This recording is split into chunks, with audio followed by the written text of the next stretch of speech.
যে টয়লেট বানায় মানুষ এখন পাথর বসায়, ঠান্ডা হাওয়া খাবে তাই।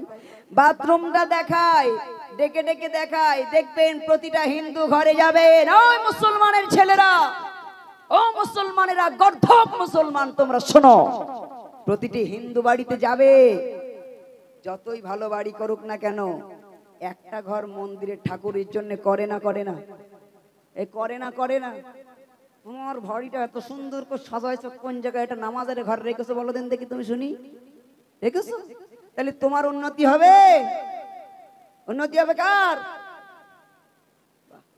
অনেক টাকা দিস, উন্নতি কার হবে? একটা হিন্দু লোক সে দোকানটা খোলে আর পড়ে কি পড়ে? ওম সর্বমঙ্গল মঙ্গলে শিবে সর্বাত সাদিক শরণতম মুকে গৌরী নারায়ণ নমস্তুতে, পড়ে না, পড়ে না? আর তুমি কি করো? মনে মনে বাদাম বাদাম বলতে বলতে যাচ্ছ আর চাবিটা খুলতেছ। তাহলে তোমার উন্নতি হবে? দোকানে বেচাকেনা বাড়বে? এই বাড়বে? হয় কোনদিন? একটা হিন্দু দাদা সে ঘর তৈরি করে, কিন্তু ঠাকুরের জন্য, সে যে ঠাকুরের পুজো করে সেই ঠাকুরের জন্য, সে মা দুর্গা হতে পারে, কালী ঠাকুর হতে পারে, বা অন্য যে কোনো সরস্বতী ঠাকুর হতে পারে, যে কোনো ঠাকুরের জন্য একটা ছোট্ট ঘর বানায়। কেন? সকাল সন্ধ্যা পুজো করবে, তাই বাড়ির সামনে তার একটা তুলসী গাছের থাম্বা করতে তার লজ্জা লাগে না। তোমার এত লজ্জা আসে কোন জায়গাতে একটা নামাজ ঘর বানাতি? এই জাতির উন্নতি হবে না, হবে না। এরা কোনোদিন সকালবেলা ঘুম থেকে উঠে বলেন আলহামদুলিল্লাহ, আল্লাহ তোমার শুকরিয়া, তুমি আমাকে মেরে ফেলেছিলে আবার জীবিত করেছো, আলহামদুলিল্লাহ হিল্লাযী আহইয়ানা বা'দামা আমাতানা ওয়া ইলাইহিন নুশুর। তুমি কোনোদিন বলো না, কিন্তু ওদের কাছে জিজ্ঞেস করবা, ওরা এক বাক্যে গায়ত্রী মন্ত্র বলে দেবে না? বলে দেবে না? এক বাক্যে ছোট ছোট বাচ্চা মেয়েগুলো তারা মুখস্থ করে রেখেছে।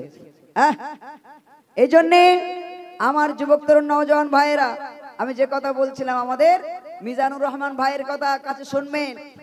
আমরা উড়িষ্যায় প্রোগ্রামে গিয়েছি, এখানে 2-3 বছর আগে মনে হয় সম্ভবত। তো গিয়ে প্রোগ্রাম করতে গিয়েছি, নতুন জায়গা, চিনিও না ভালো, সব উর্দু গজল বলতেই হবে। তো যেহেতু বেরেলি বেদের জায়গা, গজলটাই ভালো চলে, ওয়াজ ভালো চলে না, সুর সারতে ওয়াজ করলি লোক বসে না। তো এখন মোটামুটি আমি সর্বপ্রথম আমার তুলে আমি গজল তুমলে চালালাম, উর্দু গজল দুমদাম বললাম। ও আল্লাহ, দেখি বিরাট টাকা, একবার হাজি রোমাল পেটিয়ে টাকা কুড়ি নে বোঝা করলাম। আমি আসতেছি, মিজান ভাই বলতে কি সব গুণ আসছে, তুমি তো ভালোই কামাই করেছো। আমি শুনবেন তো, মিজান ভাই আমি তুড়ি দিয়েছি, তুমি এবার গিয়ে চষো, আমি মোটামুটি কি চষি দিয়েছি, তুমি এবারকে বাঁশুই দাও। ও আল্লাহ, মিজান ভাই উঠেছে, শুনে দেখবেন একদম উঠটি উঠটি উঠটি উঠটি দেখা শুধু দুজন বসে, অপারেটর শুধু ডেকোরেটর, কি সাংঘাতিক। মানে কেন ভাই, কি হলো? আমি স্টেজে বসে আছি, বলে সাহেবুদ্দিন তুমি যেও না, একসঙ্গে নামবা। ঠিক আছে তাই হোক। আর আমরা বাংলা থেকে দুজন গিয়েছি, ভাই মহব্বত থাকবে না? থাকবে না। দুজনে বসে রয়েছি। কেন? ওখানকার লোক সুর করে ওয়াজ শোনে না, আর মিজান ভাই তো সুন্দর সুর করে ওয়াজ করে।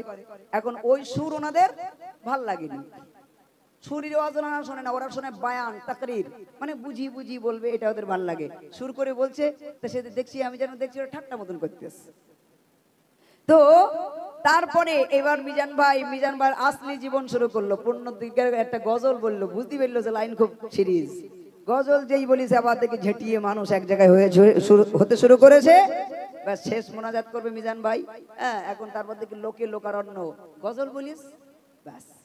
তো গজল সবাই ভালোবাসে না, আবার সবাই এই গজলটাকে আজ বর্তমান সমাজে দেখবেন শিল্পীদের বিরুদ্ধাচারণ করে অনেক আলেম ওলামা অনেক থিওরি দিচ্ছে না ভাই? দিচ্ছে।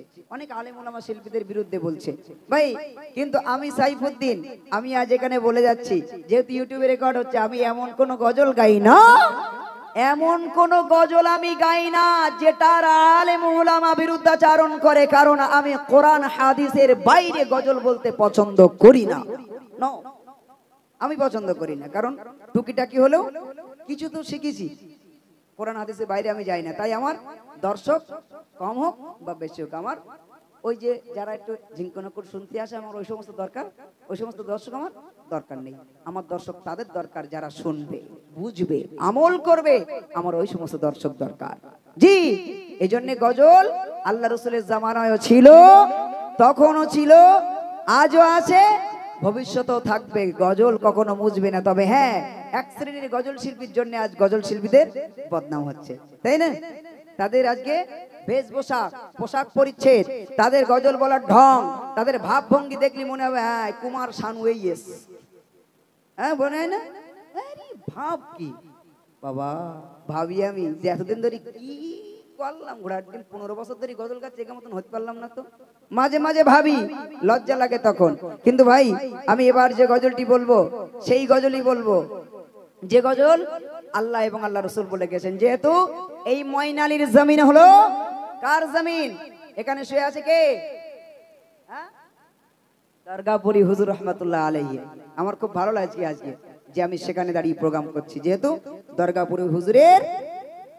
দরগাপুরি হুজুরের এলাকায় আমি আছি। আমরা পীর ওলি ভক্ত, কিন্তু পীর ওলিদের ভিতরে সব থেকে বড় পীর বলা হয়েছে একজনকে। কে তার নাম? কি তার বড় পীর বলা হয়েছে? কি নাম? হযরত আব্দুল কাদের জিলানী রাহমাতুল্লাহ আলাইহি বাগদাদের জমিনে শুয়ে আছেন। আচ্ছা তিনি বড় পীর হলেন কি করে বাবু? পীর তো সবাই, লক্ষ লক্ষ পীর আছে, কিন্তু বড় পীর আব্দুল কাদের জিলানীকে বড় পীর বলা হলো কেন? তার বাপ কেমন ছিল, তার মা কেমন ছিল শুনতে হবে না? হবে তো নাকি? তার বাপ মা, কারণ একটা ইংলিশে একটা কথা আছে টিট ফর ট্যাট। কি বলে? Tit for tat. আর উর্দুতে বলে জয়সি করনি বয়সি ভরনি। বাংলায় বলে যেমন কর্ম তেমন ফল, যে যেমন কর্ম করবে তার ফল তার ভোগ করতে হবে। তাই হযরতে বড় পীরের আব্বাজান আবু সালে মুসা জঙ্গি তিনি একটা নদীর ধার দিয়ে হেঁটে হেঁটে যাচ্ছেন। 3 দিনের ক্ষুধার্ত, কিছু খায় না, নদীতে নেমেছে তৃষ্ণার্ত, পানি খাবে, তাই পানিতে খাবে বলে নদীতে নেমেছে। দেখে একটা সুন্দর আপেল ভেসে যাচ্ছে। তারপর উনি আপেলটা দেখে 3 দিনের ক্ষুধার্ত ব্যক্তি কি করলেন? কবি লিখছে শুনুন। ওই দেখা যায় স্রোতে বয়ে যায়, একে আপেলে ভেসে যায়, খিদের তাড়নায় আপেলটা তুলে কি করলেন? খেয়ে ফেললেন। খাওয়ার পরে মনে পড়ে গেল আল্লাহর কোরআন বলছেন হাক্কুল্লাহি ওয়া হাক্কুল ইবাদ, আল্লাহর হক আর বান্দার হক। উনি মনে মনে করলেন আল্লাহ বলেছেন আমি আল্লাহ, আমার যদি হক তুমি ফাঁকি দাও আমি আল্লাহ চাইলে ক্ষমা করতে পারি, কিন্তু যদি কোনো বান্দা বান্দার কাছে অন্যায় করে, যতক্ষণ না সেই বান্দা বান্দার কাছে ক্ষমা না চাইবে আল্লাহ ক্ষমা করেন না। উনি মনে করলেন আমি ভুল করেছি, আমার কি করতে হবে? ক্ষমা চাইতে হবে। কার কাছে? যার গাছের আপেল খেয়েছি তার কাছে। নদীর উল্টো দিকে চলতে শুরু করলেন। তারপর কি ঘটনা ঘটলো কবি লিখছে শুনুন। সারা দিন চলতে থাকে নদীর পথ ধরে, সারা দিন চলতে থাকে নদীর পথ ধরে। সারা দিন চললেন, 1 মাইল নয় 2 মাইল নয় 5 ক্রোশ দূরে গেলেন। 5 ক্রোশ দূরে যাওয়ার পরে দেখছেন সুন্দর একটা আপেল গাছ। যেমন আপেল তিনি খেয়েছেন তেমনই একটা আপেল গাছের ডাল নদীর উপরে ঝুঁকে রয়েছে, সেই সুন্দর সুন্দর আপেল। মনে মনে করলেন এই গাছের ফল আমি খেয়েছি, ক্ষমা আমার এখানে চাইতে হবে। ভিতরে প্রবেশ করলেন, দেখলেন কাজ করছে একজন মালি। সালাম দিয়ে বললেন আপনি কি বাগানের মালিক নাকি গো? বলে আমি তো বাগানের মালিক নই, আমি হলাম কাজের লোক, আমি মালি। বলে মালিক কোথায়? বলে জানি না। বলে কখন আসবে? বলে তাও জানি না। মালিক কোথায়? জানে না। কখন আসবে? তাও জানে না। একদিন পেরিয়ে গেল, উনি অপেক্ষা করছেন। কি করছেন? অপেক্ষা করছেন, ইন্তজার করছেন মালিক কখন আসবে। একদিন চলে গেল, 2 দিন চলে গেল, 3 দিন চলে গেল, কিছু খাই না, শুধু নামাজ পড়ছে। একবার জোরে বলুন সুবহানাল্লাহ। 3 দিন পরে কে এলো? মালিক এলো। এসে কি দেখছেন? এসে দেখছেন একটা যুবক ছেলে বাগানের ভিতরে নামাজ পড়ছে। মালিক জিজ্ঞাসা করলেন ছেলেটা কে রে? এই মালিক, ছেলেটা কে? বলে হুজুর আজ 3 দিন ধরে বাগানের ভিতরে বসে রয়েছে, কিছু খায় না দায় না, শুধু নামাজ পড়ছে। বলে কেন বাবা, কি দরকার? বলে আপনার সঙ্গে দরকার, যে কাজে ডেকে দাও। এই বাবা ছেলে, আজ 3 দিন আমার বাগানে বসে রয়েছে, কিছু খাও না দাও না, শুধু নামাজ পড়ছো, আল্লাহর ইবাদত বান্দেগি করছো। কি নাম তোমার? বলে আমার নাম আবু সালে মুসা জঙ্গি। বাড়ি কোথায়? অমুক গায়ে, অমুক গ্রামে বাড়ি। তো বাবা আমার এখানে বসে আছো কেন? আমার অপেক্ষা করছো কেন? কি দরকার আমার সঙ্গে? বলে হুজুর এখান থেকে 5 ক্রোশ দূরে নদী দিয়ে একটা আপেল ভেসে যাচ্ছিল, খিদের তাড়না সইতে পারেনি, তাই আমি আপনার গাছের আপেলটা খেয়েছিলাম। যেমন ফল খেয়েছিলাম তেমন ফল তেমনই ডাল আপনার নদীর উপরে ঝুলে রয়েছে। হুজুর আমি আপনার গাছের ফল খেয়েছি, আপনি আমাকে ক্ষমা করে দেন। মালিক মনে মনে করছে কত ছেলে তো পেড়ে খেয়ে ফেলে, আরে 5 ক্রোশ দূরে আপেল খেয়েছে, নদী দিয়ে ভেসে যাওয়া আপেল, আর এখানে ক্ষমা চাইতে এসেছে। এ ছেলে তো যাই তাই ছেলে হবে না, এ ছেলে তো সাধারণ কোনো ছেলে নয়, এ নিশ্চয়ই আল্লাহর ওলি হবে। আরেকটু বাঁচিয়ে দেখা যাক ছেলেটার ভিতরে আর কি আছে। তখন মালিক কি বলছে শুনুন, ওই বাগানে মালিক ভাবে মনে এ নয় সাধারণ ছেলে। কিন্তু একটা কারণ আছে, শর্ত আছে। কি শর্ত হলো? শর্ত দিচ্ছেন, তুমি আমার কাছে অন্যায় করেছো, আমার বাগানের ফল তুমি আমাকে না বলে খেয়েছো, জরিমানা তোমার দিতে হবে। কি জরিমানা দিতে হবে? বলে আমার বাগানে তোমার গোলামি করতে হবে, আমার কর্মচারী হতে হবে, তবেই তোমাকে ক্ষমা করব। উনি বললেন নো প্রবলেম, রাজি আছি। একবার জোরে বলতে ইচ্ছা করে না সুবহানাল্লাহ? একবার জোরে বলবেন না সুবহানাল্লাহ? বললেন গোলামি করতে হবে, কর্মচারী করতে হবে। আমাদের ঘরের ছেলেরা হলে কি হতো? জ্যৈষ্ঠ মাসের গরমে ন্যাংরা আম তোলা যাচ্ছে, টপাস করে একটা গাছ পাকা ন্যাংরা আম যদি চোখের সামনে পড়ে, আমাদের ঘরের ছেলেরা কি বলবে? খাবে? খাবে না তো। সব এটা না ভালো না, বলো বজনসিয়া শুনে নাই সাইবুদ্দিন অস্করি গেল, লোকের জিনিস না বললে খেতে নেই, গায়ে খাবো না বলবে। রে বাবা, খাবে তো বটেই, আরো তাকায় দেখবে আর আসে কি না, তাই তো নাকি? আর যদি থাকে অপেক্ষা করবে, এদিক ওদিক তাকাই, যদি পড়ে তালি ভালো, নাহলে ঢিল মেরি বেড়ি খেয়ে ফেলবে, গাছ নাড়া দেবে, পড় খাবো। আহারে, গাছের থেকে পেড়ে খেয়ে ফেলবে। মালিক যদি দেখতে পায় এই আম পারলি কেন রে,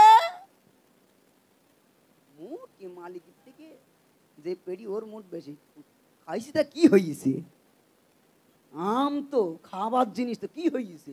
এমন মুট না তো কি জানো তোমার কাছে ঘেরলেছি। মালিক বলতে আচ্ছা ঠিক আছে, যা যা যা বলে না। মালিক দিতে লাইন খুব খারাপ, কারণ এখন তো রান্নাঘরের ঝগড়ায় রাজনীতি হয়, তাই না? যা ঠিক আছে বাবা যা। আচ্ছা আর আসলি দেখ দিন খা, বলবে না? ভাই, আবু সালে মুসা জাঙ্গি আপেল খেয়েছে, ক্ষমা চাইতে গেছে কার কাছে? বলে আমার বাগানে গোলামি করতে হবে। উনি বললেন আমি রাজি আছি, কারণ আপনি যদি আজ আমাকে ক্ষমা না করেন, কঠিন কিয়ামতের দিন কোটি কোটি মানুষের সামনে, হাসরের ময়দানে, ময়দানে মাহশারে কোটি কোটি মানুষের সামনে আল্লাহ আমাকে ইশারা করে বলে, এই আবু সালে, তুমি তো একটা চোর, আমি তোমার কি করে জান্নাত দেব? তুমি তো একটা চোর, কেমন করে তোমাকে জান্নাত দেব? আমি আল্লাহর হাত থেকে, ওই চোর সাব্যস্ত হওয়ার হাত থেকে আমি বাঁচতে চাই, আমি বাঁচতে চাই। গোলামি করতে শুরু করলেন, একদিন নয়, 2 দিন নয়, 1 সপ্তাহ, 2 সপ্তাহ, 1 মাস, 2 মাস, 1 বছর, 2 বছর নয়, 3 বছর তিনি গোলামি করলেন। মালিকের একটু দয়াও হয় না, বলে না ঠিক আছে বাবা যা, যাওয়ার হয়ে গেছে, যা বাদ যা, বলে না। ভাই, উনি মনে মনে করলেন আমার যেতে হবে। 3 বছর পরে গেলেন মালিক বাবাজির কাছে, হুজুর আসসালামু আলাইকুম ওয়া রাহমাতুল্লাহ। হুজুর 3 বছর পেরিয়ে গেছে, কোনো চাকরির পয়সা নেইনি, পাগার নেইনি, আপনার বাগানের কর্মচারী হিসেবে কাজ করেছি, কোনোদিন পয়সা নেইনি হুজুর। হুজুর আমি 3 বছর আমার মায়ের মুখটা দেখি না, আপনি এবার আমাকে ক্ষমা করে দিন, আমি বাড়িতে ফিরে যাব, আমার মা আমার জন্য অপেক্ষা করছে, আমার মা আমার জন্য অপেক্ষা করছে। মালিক বলছে শোনো বাবা, তুমি আমার বাগানের ফল খেয়েছো আমাকে না বলে, অত সহজে তো ক্ষমা হবে না বাবা, এখনো জরিমানা শেষ হয়নি, সবে তো 2 বছর হয়েছে, এখনো 12 বছর জেল রয়েছে তোমার। ক বছরের? খুনির আসামির ক বছর জেল? যাবজ্জীবন জেল, এখনো তোমার তো বাকি আছে বাবা, এখন ছাড়া যাবে না। কি করতে হবে? Last condition. মালিক কি বলছে, কবি লিখছে শুনুন, 3 বছর পরে আবার গেল মালিকের দ্বারে, 3 বছর পরে আবার গেল মালিকের দ্বারে, বলে দাও গো ক্ষমা করে আমার যাব ঘরে ফিরে। এবার মালিক বলে ক্ষমা করে দেব তোমারে। মেয়ে কানা ঘোড়া বোবানো কালো কদাকার, যদি তাকে বিয়ে করো তুমি ক্ষমা করে দেব তোমায়। ওই দেখা যায় সসে বয়ে যায়, একে আপেলে বেশে যায়, আল্লাহ রে বলে আবু সালেহ মুসা সেই আপেলে খেয়ে নেয়। 3 বছর পরে গেল, বলে হুজুর এবার ক্ষমা করে দেন। বলে ক্ষমা আমি তোমার করে দেব, কিন্তু আমার একটা মেয়ে আছে, তাকে তোমার বিয়ে করতে হবে। উনি বললেন আমি রাজি আছি, মেয়ে বিয়ে করবো, কারণ আমার তো বিয়ে করা আমার জন্য সুন্নাত, আজ না হলো কাল তো করতে হবে। এখনকার ছেলেপিলে তো নিজের পায়ে না দাঁড়াই বিয়ে করে না। বিয়ে করবে কি করতে, মিটার কি করতে হুপ মেরি তো চলতিস। ঠিক বলছি না ভুল বলছি? শুনতি টক লাগলি এটাই সত্যি কথা, ঠিক কি না? আরে এখনকার ইয়াং মেয়েদের থেকে তো আগিয়ে রয়েছে ভাবিরা। ঠিক বলছি না ভুল বলছি? ওরে বাবারে, আর একটা করে বড় বড় ফোন কিনে দিতে বলছি, তাহলে তোমার দাম দেবে। কি দিতে হবে? বউকা ভালোবাসা পাতি গেলি বড় বড় একটা ফোন কিনে দিতে হবে, কারণ ও শুধু তোমার প্রপার্টি না, ও তো সারা দুনিয়ার প্রপার্টি। ঠিক বলছি না ভুল বলছি? এই আমার কথা কি খুব একটা খারাপ হচ্ছে? বড় বড় ফোন রয়েছে, কালু গেছে। কালু ভাই দেখবেন একটা কথা আছে, হোগা বোগা লোকের ভালো ভালো বউ, আর ভালো ভালো লোকের হোগা বোগা বউ। ভাই হয় না ভাই? যে একটা গ্রামে দেখবেন হেভি দেখতে একটা ছেলে বিরাট স্টাইল দিয়ে ঘরে, দেখি দেখি দেখি দেখি এক বোদরামে ইবে করি টাকার লোভে। আসে না নেই? কারণ এখন তো দেখতে গেলি কি দেখে, মেয়ে শুধু পছন্দ হলে হবে না, সঙ্গে কি হতে হবে?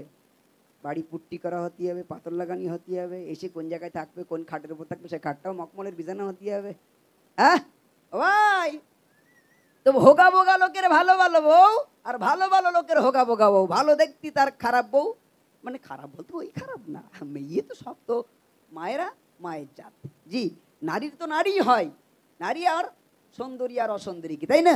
মা তো মা, সে কালো হোক বা ধালো হোক। ও ভাই, কিন্তু একটা নারী দেখবেন যার দেখতে শুনতে খারাপ, একটা গ্রামের বোসা সাবাল, তার বে হয়েছে এক সুন্দরী মেয়ের সঙ্গে। ও ভাই, হওয়ার পরে তো গ্রামে পাড়ায় সবাই রটারটি শুরু হয়ে গেছে, এই জানিস কালুর বউটা না হেভি দেখতে হই, কালুর বউটা কি সুন্দর দেখতে, দেখেছি, চল দেখে আসি, চল ওই দোকানে তেরেঙ্গা কেনবে না, দেখে আসি চল। এই গেছে দেখতে, তো বলছি সত্যি তো হেভি দেখতে। তো এখন সবাই কানা ঘুষো করতে, কালু বইতে, তাই তো আমার একটু বইতে তো বিরাট দেখতে ভালো। তা কালু এখন হুজুরির কাছে গেছে। হ্যাঁ, হুজুরির কাছে গেছে, হুজুরির কাছে গিয়ে বলছে, হুজুর আমি তো বেকরি শুনেছেন। বলছে হ্যাঁ শুনিস তো, শুনলাম তোমার বউ নাই হেভি দেখতি। বলে হ্যাঁ, আল্লাহ দেশে বউ একটা পাইছি, একদম পুরো চকচক করতে আয়নার মতন। বলে তা কি ব্যাপার আমার কাছে কি? বলে হুজুর একটা ফতোয়া জানতে আসছে। বলে কি ফতোয়া? বলে হুজুর আমি আমার বউ এমনি পরীর মতন দেখতে, খুব সুন্দর চেহারা, কিন্তু আমার বউ যখন রাত হয় তখন আমার বউ চেহারা আরো খোলে। বলে কি করে? বলে রাত যখন 2টো বাজে 3টে বাজে আমি পেশাব করতে উঠি, 1 নম্বর করতে উঠি, দেখলি আমার বউর মুখটা এমনি শোবার সময় দেখিস একরকম, আর পেশাব করতে ওঠার সময় দেখি আমার বউর মুখটা আর একরকম জল জল জল জল জল করতে, মনে হয় আমার বউর কাছে জেনতে না আসে মনে। তো বলছে আরে তোর বউ তোর সঙ্গে যখন বে হয়েছে তোর বিরাট ভালোবাসে? বলে না, প্রথম আমার মেয়ে নিচ্ছার চল না, এখন মোটামুটি ভালোবাসে। বলে কি কিছু দিছিস বউ রে? বলে হ্যাঁ হুজুর দিস তো, একটা বড় ফোন কিনতিস। বলে তোর বউর কাছে জেননি, ও আল্লাহর ফেরেশতা বসেন, তোর বউ এখন পিরলিও হয়নি, ওটা ফোনের কারামতি। এর কারামতি, ফোনের কারামতি। তোরে ঘুম পেড়িয়ে রেখে অন্য লোকের সঙ্গে চ্যাটিং করে, তাই লাইটের রিফ্লেকশন মুখি পড়ে, তাই জল জল করে। একটু ভালো করে চেক করে দেখিস, বোঝা যায়নি? ওই আমাদের ঘরে যে ছেলেদের এই অবস্থা। হযরতে আবু সালেহ মুসা জাঙ্গি বিয়ে করবেন, বলল তোমার বউ কি? আমার মেয়ে আছে, মেয়েটা কানা খোড়া বোবা নুলো কুৎসিত কালো কদাকার, তাকে তোমার বিয়ে করতে হবে। উনি বললেন আমি রাজি আছি। যেই কথা সেই কাজ, বিয়ে হয়ে গেল। তারপর কি ঘটনা ঘটছে কবি লিখছে শুনুন। আল্লাহর ভয়ে ভীত হয়ে রাজি হয়ে যায়, কানা খোড়া বোবা মেয়েকে বিয়ে করে নেয়। আল্লাহর ভয়ে ভীত হয়ে রাজি হয়ে যায়, কানা খোড়া বোবা মেয়েকে বিয়ে করে নেয়।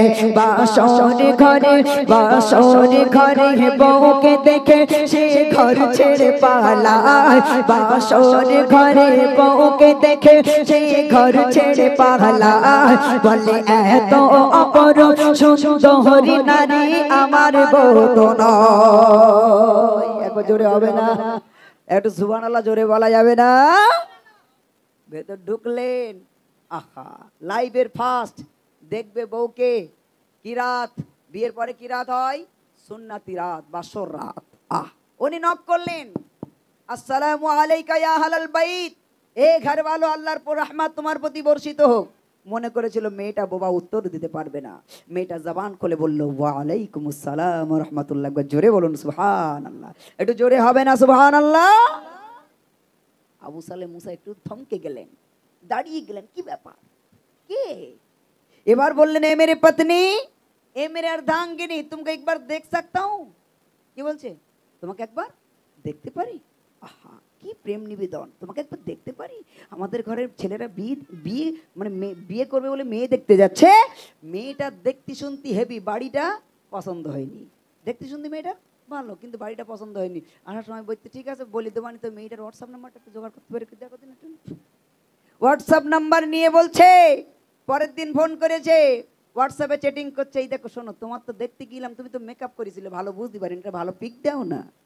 এই পিক মানে এ পিক পানির পিক না, পিক মানে একটা ছবি দাও, এটা ছবি দাও। হাসান করে আমাদের ঘরের কি বাদামখোর মেয়ে, আরে বাবারে টিকটক করো মেয়ে, এইরকম করে অ্যাঙ্গেলে একটা ছবি তুলতেস, ছবি তুলে পেটকে দিলো, দেওয়ার পরে বলতে এ তো বুঝতে পারছি তুই এডিট করা, বলছি তুই এডিট করা, এ ছবি হবে না। বলছি এটা ভিডিও কল করবো। তো মেয়েটা বলতে এই দেখো আমার আব্বা এখন বাড়ির পরে হবে, বলতে কখন করবো? বলতে সন্ধ্যের পরে। মেয়ের মা সব জানতে পেরেছি, বলতে দেখ দেখ হয় কি, দেখ লাইন হয় কি, দেখ মেয়ে ছেলেটা কি করে, প্রাইমারি স্কুলের মাস্টার তো, দেখ দেখ দেখ হয় কি, দেখ এ বলে নাকি চাকরি করে মানে কি, দেখ দেখ হয় কি, দেখ। ভিডিও কলে কি হচ্ছে, জেনা ব্যভিচার চলছে না, চলছে না, চলছে না, চলছে না, খুব মন্দ কথা হয়ে গেল।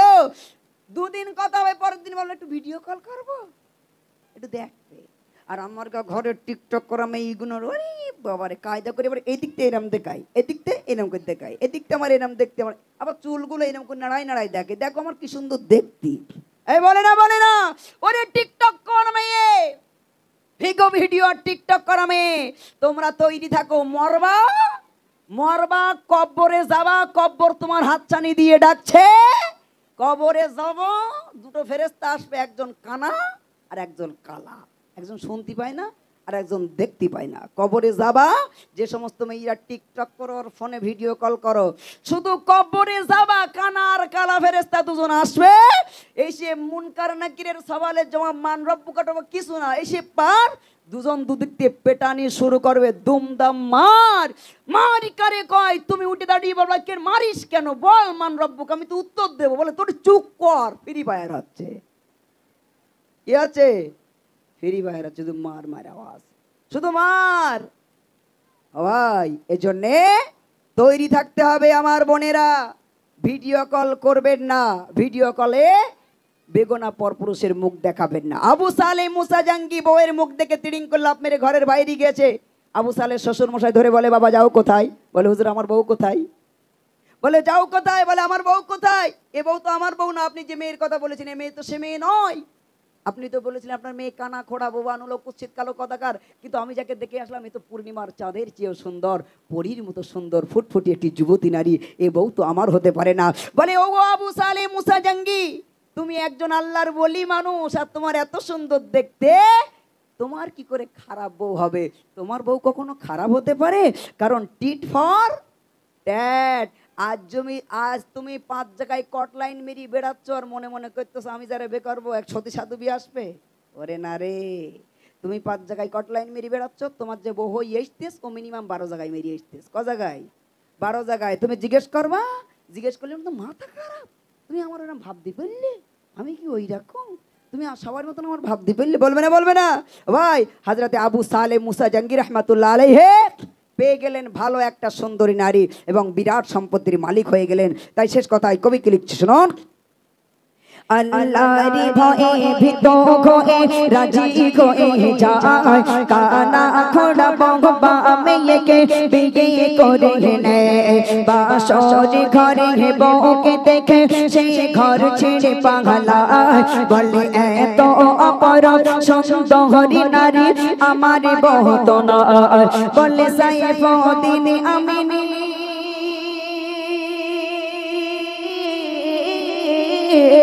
বলে সাইফুদ্দিন আমিনী ও মা জননী ও এমন রমণী, বলে সাইফ একটু তাকবীর দিন, নারী তাকবীর, আর জোরে হবে না নারী তাকবীর।